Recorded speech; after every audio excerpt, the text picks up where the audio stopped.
Banyak orang yang menggantungkan nasibnya pada Allah, pada manusia. Padahal kata Allah yang bisa mengubah nasibnya, nasibmu adalah kamu sendiri.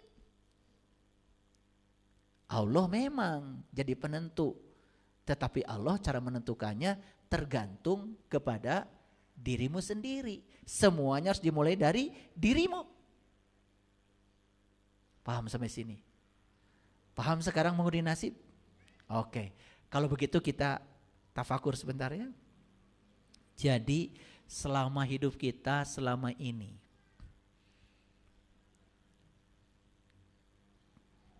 setuju gak kalau saya mengatakan kita ini membiarkan nasib kita itu seperti undian anak panah. Hanya membiarkan diri kita ini pada kebetulan saja.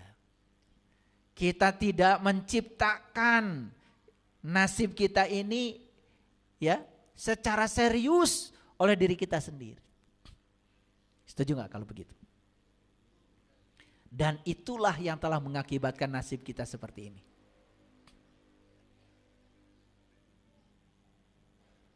Makanya kenapa Allah mengatakan wa antas taqsimu bil ajlam zalikum fiskun. Diharamkan mengundi nasib dengan anak panah karena itu adalah suatu kefasikan. Nah, sekarang kita bahas dulu fasik itu apa sih sebetulnya? Fasik itu berasal dari bahasa Arab dari kata fasik. Yang secara etimologi ternyata saya lihat dalam kamus bahasa Arab, fasik itu artinya adalah keluar dari sesuatu. Itu secara global, fasik itu keluar dari sesuatu. Keluar dari jalur, keluar dari hukum alam. Jadi sebetulnya orang yang fasik itu orang yang melawan hukum alam. Jadi orang fasik itu sebetulnya orang yang tidak siap menerima kenyataan.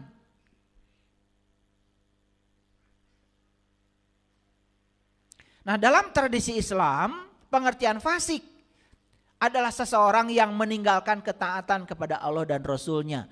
Ini lebih spesifik.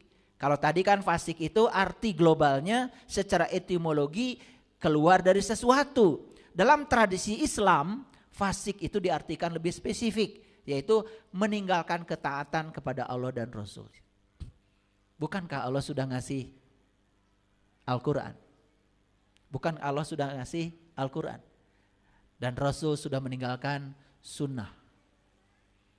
Yuk para sahabat, Bapak Ibu, jujur ya, ini Quran yang 30 juz ini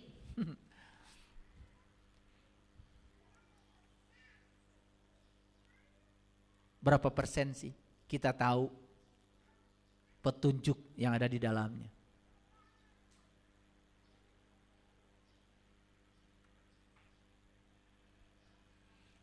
Berapa persen kira-kira? 1%? 2%? 100%? Luar biasa ya. Pengakuan kita dengan implementasinya tidak sama. Kalau ditanya apa pedoman hidupmu, Al-Quran. Ternyata Al-Quran yang disebut pedoman hidup hanya disentuh-sentuh bagian luarnya saja. Hanya dibaca saja bagian luarnya saja. Isinya gak pernah disentuh sama sekali. Hudannya tidak kita ambil.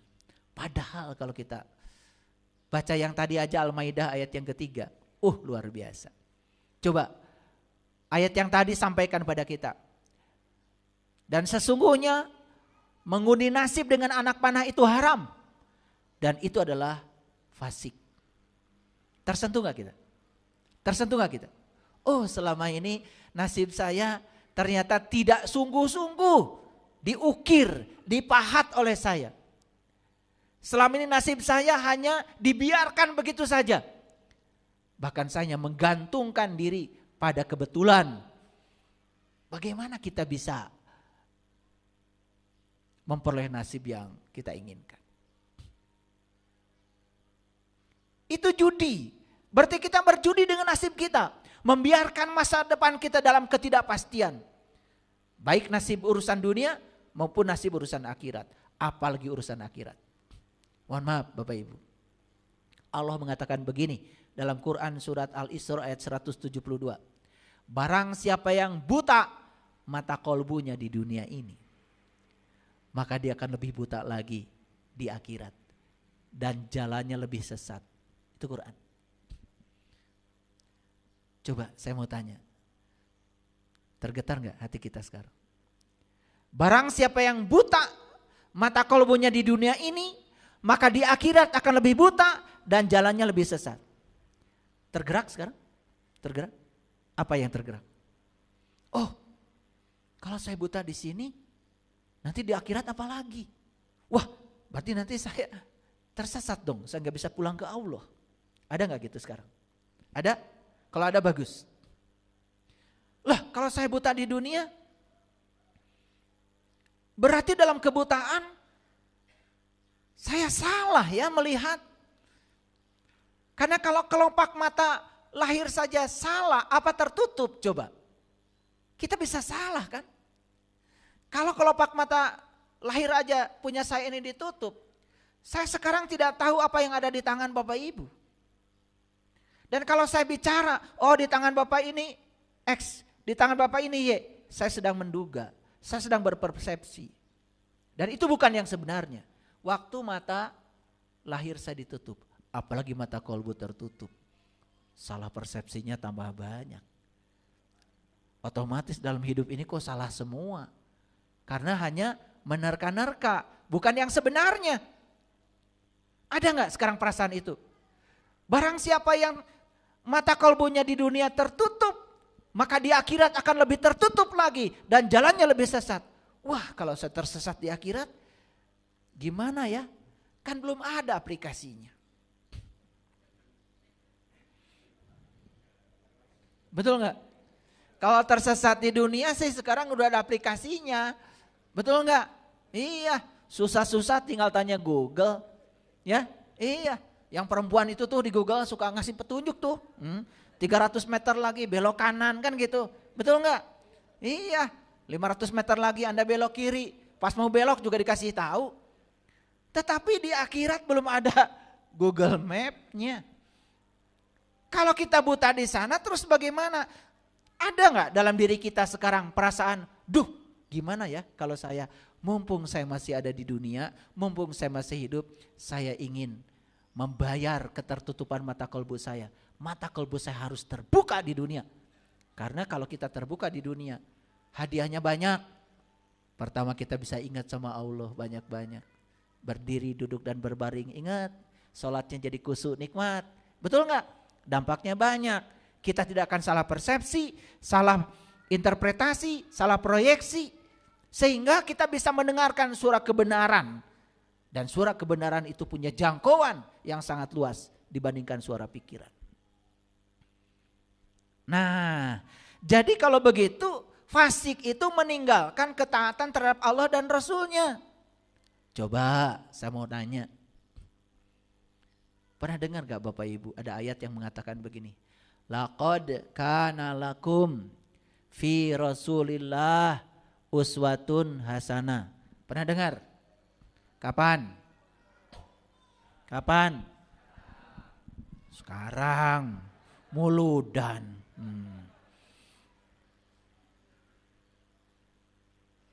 Artinya apa? Sesungguhnya bagi kalian semua, pada diri seorang Rasul ada uswatun hasanah. Itu pesannya. Pernah nanya gak? Uswatun hasanah tentang apa? Pernah nanya gak? Itu kalian. Makanya gak dapat apa-apa. Cuma gitu aja. Padahal di ayat itu dijelaskan. Liman kana yarjullah. Uswatun hasanah tentang apa? Tentang cara mencapai Allah. Jadi yang diajarkan Rasulullah itu yang paling inti adalah cara mencapai Allah. Itu kata Quran. Bukan kata saya. Harus pakai kata Quran. Biar yakin, nanti ada nyerang lagi sama saya. Maka siapapun yang hari ini mendapatkan cara untuk mencapai Allah, itu uswatun hasanahnya Rasul. Apa kata ayat itu? Wal yaumal akhir, di hari kemudian.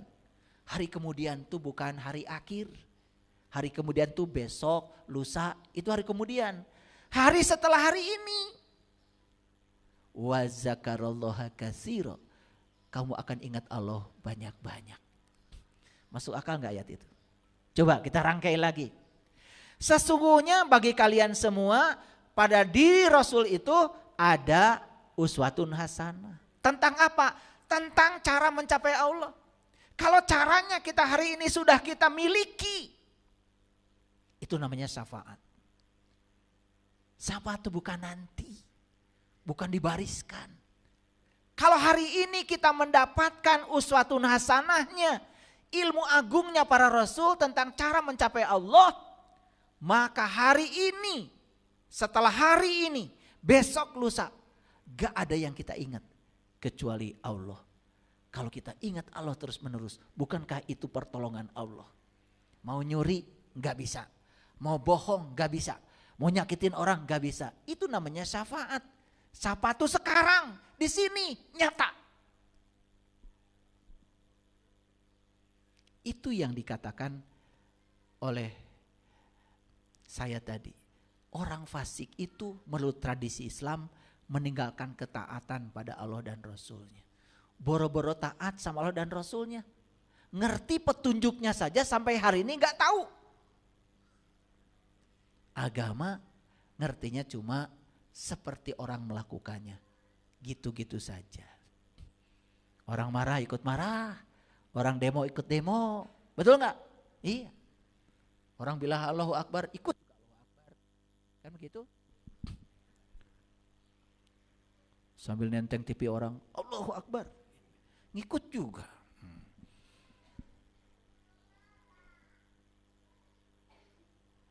Kira-kira sampai di sini mengerti? Oke.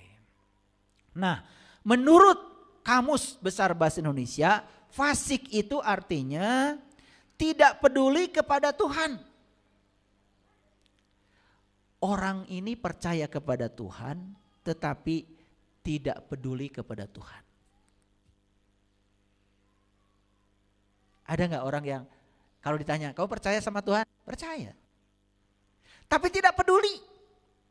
Tidak peduli pada Tuhan. Bahkan tidak merasakan.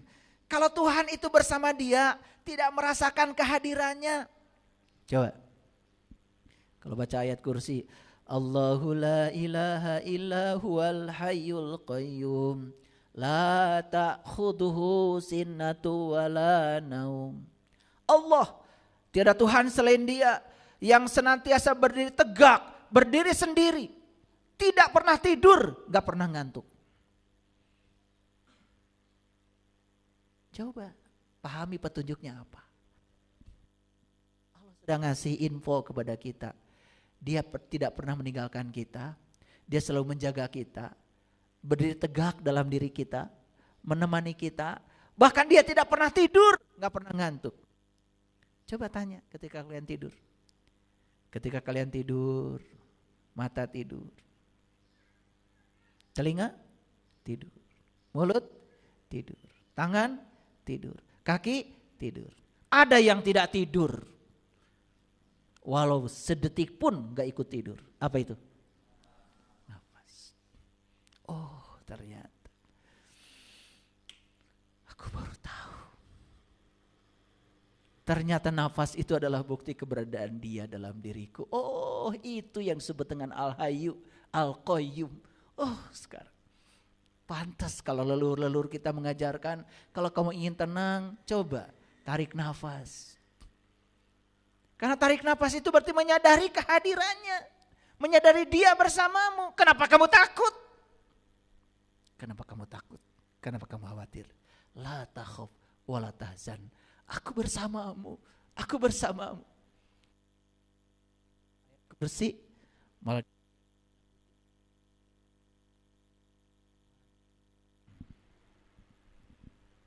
Aneh. Ayat kursi yang sebegitu luar biasa agungnya itu malah digunakan untuk menakut-nakuti hantu. Pokoknya kalau lewat kuburan baca ayat kursi ya. Ayat kursi buat lewat kuburan. Ada itu ya, ajarannya di Islam, ayat kursi buat lewat kuburan. Oke. Baik. Kita baca ayat ini. Agak lengkap dibacanya ya ayat ini. Ya ayyuhallazina amanu innamal khamru wal maisir wal ansab wal ajlam rijsum min amali syaitan fastanibuhu la'allakum tuflihun. Hai orang-orang beriman, sesungguhnya khamr bukan sekedar minuman keras. Apa saja yang memabukkan itu khamr. Luas pengertiannya. Jabatan bisa khamr, kekuasaan bisa khamr, duit bisa khamr.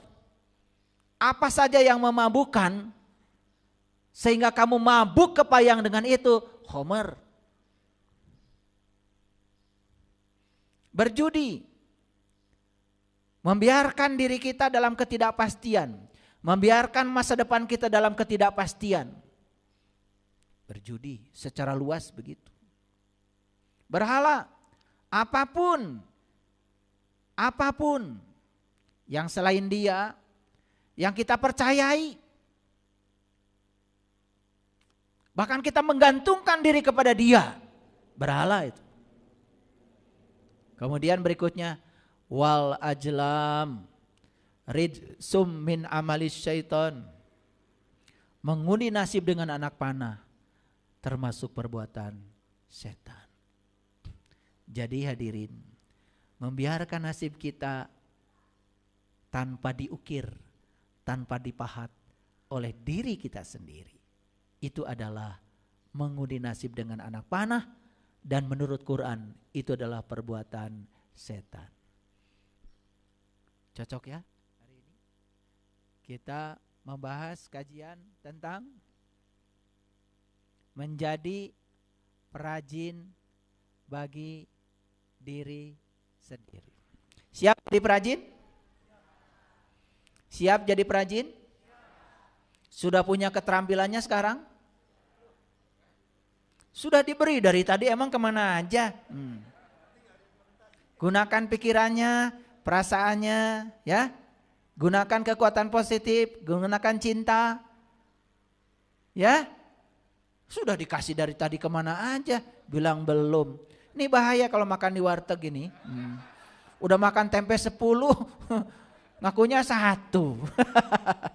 Ya.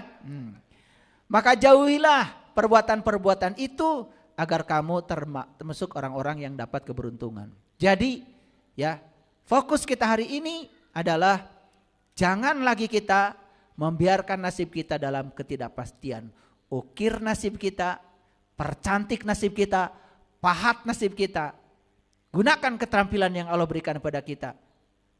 Biarkan lukisan nasib kita indah dipandang orang. Setuju? Siap mengukir nasib? Oke. Kalau begitu kita baca ayat ini yang terakhir. Ayat ini sudah sangat tidak asing lagi. Semua sudah tahu. Innallaha la yughayyiru ma biqaumin hatta yughayyiru ma bi anfusihim. Sesungguhnya Allah tidak mengubah keadaan suatu kaum sehingga mereka mengubah keadaan yang ada pada diri mereka sendiri. Ini Allah menegaskan la yughayyiru. Jadi Allah tidak akan mengubah nasibmu. Allah tidak akan mengubah keadaanmu kecuali kamu yang mengubahnya. Dia sang keberadaan yang siap untuk menunggumu, menunggu responmu setelah ini. Jadi sekarang jangan biarkan nasibmu terkatung-katung. Jangan gantungkan nasibmu pada pihak lain. Karena diri kitalah yang bertanggung jawab untuk mengukir, memahat nasib kita sendiri. Bagaimana caranya? Kita dikasih pikiran, kasih perasaan. Sinkronkan pikiran dan perasaan. Makanya kalau bangun pagi, ya coba imajinasikan apa yang kita mau dalam hidup. Rasakan yang kita mau itu seakan-akan sudah terjadi. Dan pasti yang kita mau dalam hidup adalah hal yang kita sukai. Tidak mungkin kita menginginkan sesuatu yang tidak kita sukai. Betul? Itu doa yang hebat. Imajinasi, rasakan. Imajinasi, rasakan. Suami ingin berubah, imajinasikan. Ingin seperti apa suamimu? Dan rasakan seakan-akan itu sudah terjadi. Bahkan lakukan seakan-akan kita sudah melakukan berbagai hal dengan yang terjadi itu. Bukan dibicarakan keburukannya. Diseminarkan kekurangannya. Orang yang sedang menseminarkan, membicarakan pasangannya, keburukannya, itu sedang mengalami ketiadaan cinta. Dia sedang mengalami kegelapan. Kekuatan positifnya tidak ada dalam dirinya. Aneh. Katanya ingin suaminya baik. Tapi yang dibicarakan keburukannya, perlawanan. Katanya ingin istrinya baik. Yang dibicarakan keburukannya, berlawanan. Tidak selaras pikiran dan perasaan. Kapan kalau begitu kita mau meraih realitas seperti yang kita ingin? Itu adalah kebodohan. Dan kita selama bertahun-tahun membiarkan hidup kita seperti itu, bukan? Betul? Itu namanya kefasikan. Itu namanya mengundi nasib dengan anak panah. Yuk sekarang tampil ke muka, sekarang sudah tahu ilmunya. Yang menentukan nasib saya adalah saya. Allah sang penentu sedang menunggu saya. Allah sang penentu sedang menunggu pikiran dan perasaan saya. Ternyata saya baru tahu hari ini, mengubah nasib adalah mengubah pikiran dan perasaan. Shadaqallahul adzim, barakallahu li wa lakum. Assalamualaikum warahmatullahi wabarakatuh.